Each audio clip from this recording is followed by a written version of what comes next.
So take this for the grain of salt or pound of salt that probably needs.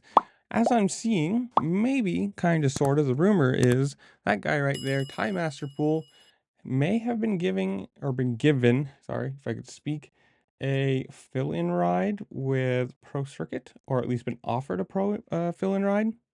Obviously with Hammaker, McAdoo, and then with the new news about Faulkner being out for a while with many injuries to the Pro Circuit team, no surprise there at all. He may have been given the fill-in ride or offered one again. If it's true, who knows?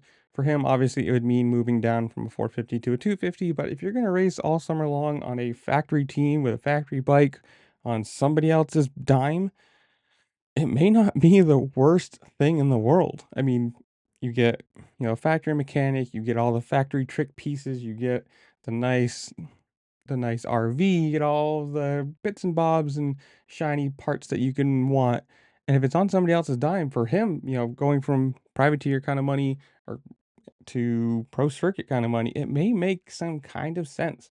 Whether this is absolutely true, whether it's even remotely true, I don't know. It's a rumor and it's always fun to talk about because obviously this weekend is the first round of outdoors, which, came up like super quick.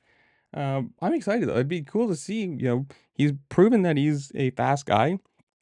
And if you can move down to that's the question though. Can he move down to the 250s? Probably because it's outdoors. Who knows? We're going to see about that. And if it actually does come about, maybe we'll make another video on it. But comments down below, tell me. Would this be something you'd be interested in seeing? Do you think it's true? Do you think if it is true, he would even take the offer? Obviously moving down to the 250s from the 450s. And if so, how well do you think he does? Whatever it is, comment down below. While you're down there, make sure to like, share, subscribe, do all the fun things this platform allows you to do because it really does help me out and I appreciate it. And with that, I will see y'all later. Peace.